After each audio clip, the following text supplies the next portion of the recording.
Hi guys, welcome back to Aspirant Gaming. I'm Firekitten, and you're watching a VW van flying across the skies of Los Santos. Why? Who knows? And is that the bandit really flying it? We'll never really know. Well, we will when I, start flying it. But that's irrelevant. Don't pay attention to the fox flying the VW bus. It's not important. In fact, you could really not look at the video. All you need to do is sit here and listen to the sound of my voice. Now, as you know from the title of today's video, this is a bit like the one I made about character backstory. My goal here today is to provide you guys with some hints and tips, ideas, thoughts, and hopefully material to help make you better at creating scenes. Now, it can be pretty simple, it can be pretty complicated depending on how you want to do things. And that entirely comes down to what you're trying to achieve, and I better go back ahead to this view before I fly into a building. So, that could also be a scene, by the way. So, what are you trying to do? One of the biggest things that really plays into a scene creation for you as a civ is, are you trying to make a criminal or a civilian scene? Is it legal, illegal? Because both work. And the second question you need to ask is, are you trying to make this a life scene or an event? Now, this predominantly will relate to scenario-based roleplay servers. So, typically emergency services roleplay servers where you have lots of police and fire, and you have civs making scenes. Does this mean this can't happen in a live sim server? Absolutely can. You could absolutely do a lot of these things in a live sim server and create roleplay, but your motivation may be different. So you start out deciding, is this an event happening in a particular character's life? Do you have a particular character who has a lot of accidents? Do you have a particular character who does a lot of certain crimes? Boom. Now, you can also make characters, and we discussed this in the actual character creation video. Do you have a character that you made specifically to do certain crimes? I have one called Anthony McDaniels. His entire raison d'etre is to be Florida Man. And I'm about to get helicoptered from somewhere. There he is. He exists to be Florida Man. If I think of a dumb Florida Man scene, I'll pull him out and use him. It's that simple. If I have a scene which is more pertinent to a character's life, I could use someone like Abby, or Kate, or Taylor. It all depends. Now, obviously, for criminal scenes, I'm not going to use one of my law enforcement characters, but you get the idea. I have certain characters that do certain things. Petty criminals, more experienced criminals, assassins. And if you want to commit a certain type of crime or do a certain type of scene, you could approach it differently. You can approach it by deciding, I want to do this kind of scene. Who have I got that fits? Pull out the character and proceed. Or, if you're not sure what you want to do, pull out a character you have that does certain things and use them. For example, I could go, I'm not sure what kind of scene I want to do today. I'll pull out McDaniels and I'll do something dumb. Boom. Or I'll pull out one of my petty criminals and do something to survive. The character can motivate the scene as much as the scene can motivate the character. Now, motivation's a big one. Why are you doing what you're doing? Is it for profit? Fun? Love? Hate? Passionate hatred of possums? Those little guys are weird. Obviously, having a character that does certain things, useful. A guy who steals car stereos constantly for money is one thing. To pay for his drug habit. Boom. Or you have a guy who really, really hates mailboxes who will every other day turn up and start beating up mailboxes. Maybe he thinks they were planted there by aliens to spy on him and his stamp collection. Instant scene creation. And you could have a crazy guy character that does that. Really easy. Other guy, tweaker. Nice and simple. So those, of course, are very important aspects in how you go about creating a scene, but what happens when you start the scene is just as important. Where is it going to happen? Have you thought about this ahead of time? If it's a criminal scene and you're planning to commit a decent crime and get a good police response, this is important. Think about what kind of response you're expecting from law enforcement and how it's going to happen. No one here is daft enough not to realise what might occur. If I rob a bank, a lot of police are going to come and they're probably going to want to shoot me. If I kick over some mailboxes, they're probably not going to shoot me. Do I need to react and be prepared to run to make it last longer than 3 minutes? If I've knocked over a few mailboxes? No. If I've robbed a bank and I've shot somebody, am I going to expect to get shot by the police? Yes. Plan ahead. If I intend to barricade from law enforcement, pick somewhere that's barricadable.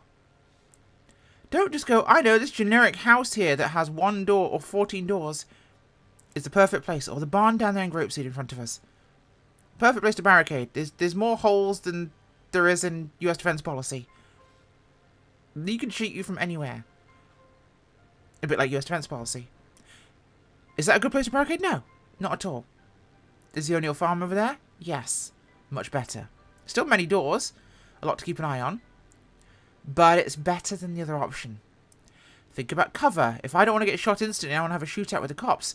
Think about somewhere where you have cover, and maybe they don't have as much, or maybe they do and they can't quite get to you. So it's all about being in the right place to do what you want to do. Think ahead. If I want to do a string of robberies, I need to be able to get away from them, don't I?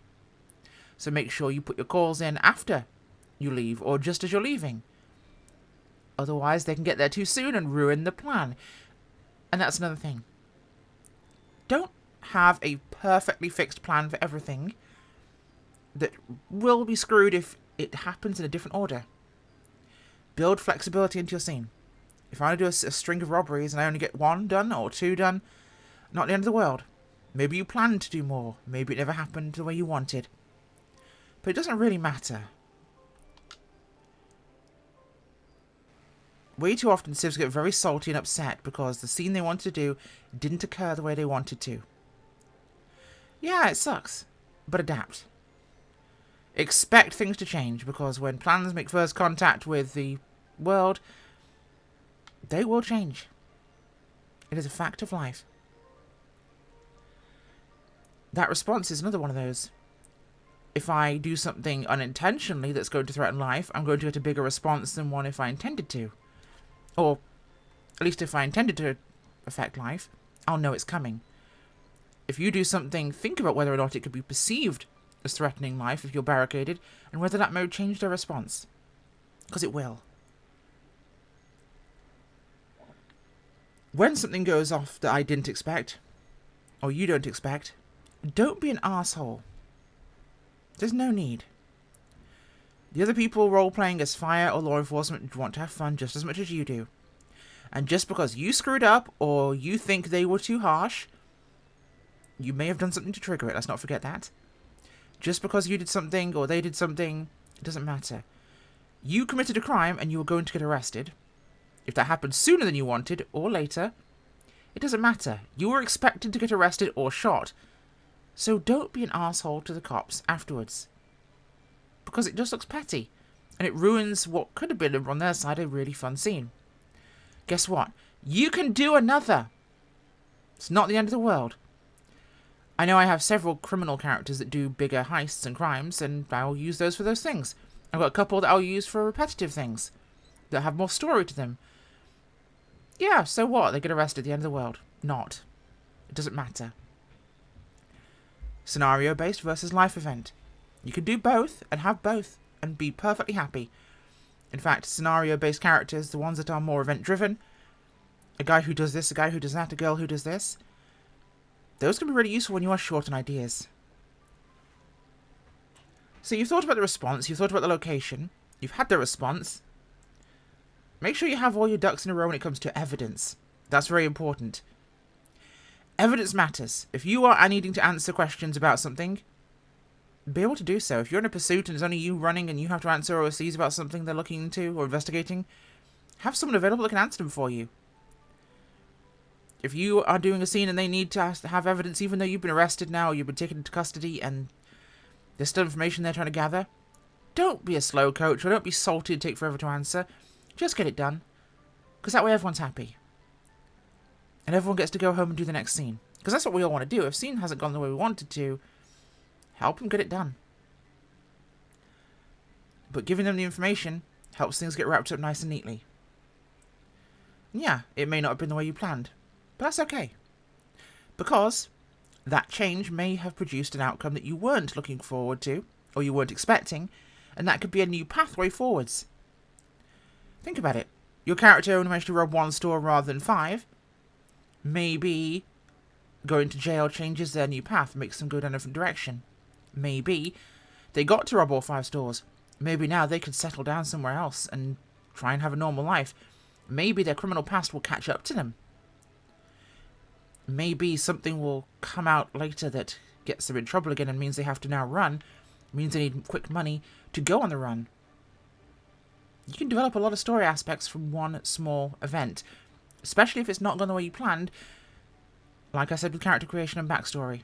Having something that is outside your control makes for interesting roleplay, because if you know all the answers, and this counts for a character or a scene, it's no fun, because you know all the answers, you know what's going to happen. It's boring. If you have some factors that are outside your control, it can change it in ways that you can still decide how that will affect you, but without having to necessarily do it differently. Let's talk a little bit about accident scenes and medical or fire scenes, because they don't get as much love when it comes to people talking about making scenes. So, plan ahead. What are you going to do? What are you going to try and do? Is this, again, a event in a known character's story? Or is this a certain type of character that has a certain problem? Have you made a character that has a lot of heart problems? Or a character that's diabetic and their main raison d'etre, I can't say that one for some reason. Their main reason to exist is they have heart attacks, or they have diabetic incidents, or they fall over. Are they clumsy? Or is this a character of yours that is a cop or a criminal who's just had a bad day and something's happened to them? Their car's crashed. They've run off a cliff. They got shot by an old enemy. It all depends. But plan what you're going to do and work out how you're going to achieve it, because that's the important thing. Think ahead, work out how to do it and where, and make it happen. There's nothing worse than starting a scene and not having a clue what you want to do. There really isn't.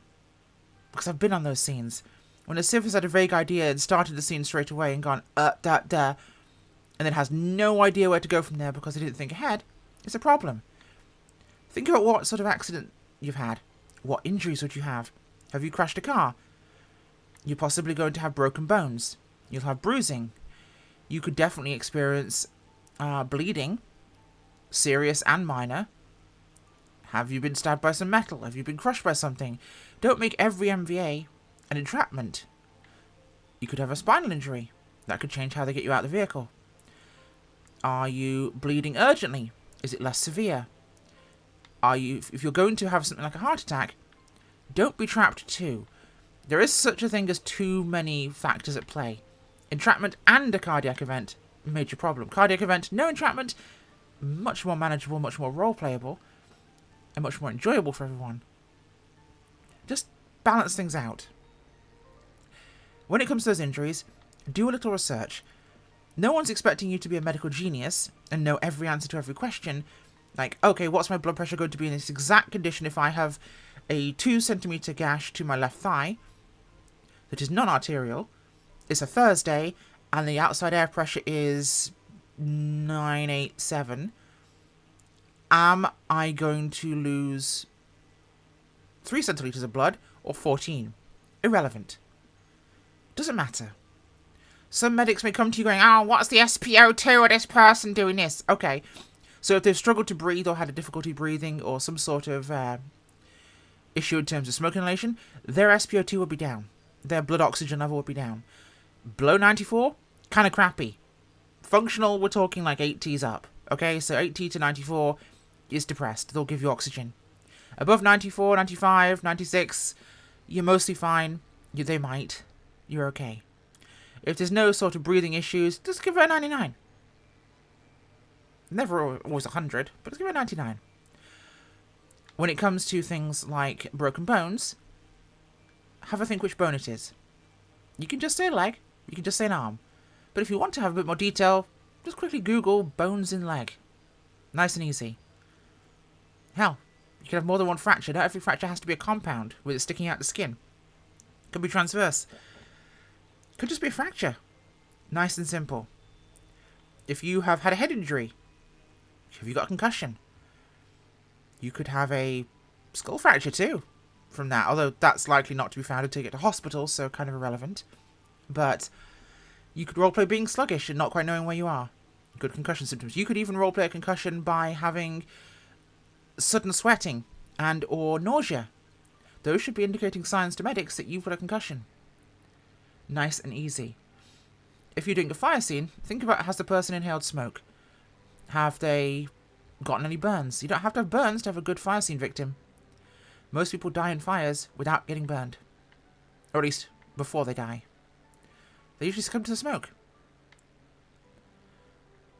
When it comes to doing a fire scene, think about the building too. Is it going to be too big? Is it a vehicle? Is it something fire can handle? Can they access the space? Have they just done one? Oh, I love it when the world goes crappy.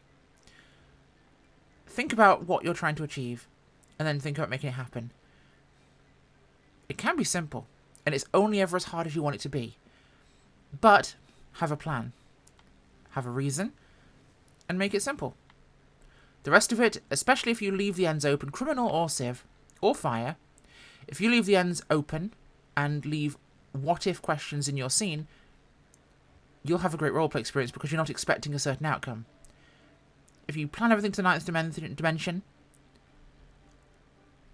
you will never have a good scene, because it will never quite go the way you expect it to. Can this van land? I think it can. The goal at the end of the day is to have fun. Have as much fun as you can and as you want, and you'll have a great time. Hopefully this TED Talk has been useful to you. I am trying to impart 7 years of roleplay experience to you guys and make it hopefully beneficial to you. Because that's the end of the day what we want to do. I want to share what I know. I'm not the be-all and end-all. I'm not an expert, but I do my best. And it was The Bandit. Thanks for watching, thanks for listening, and hopefully some of what I said today will be helpful. Bye.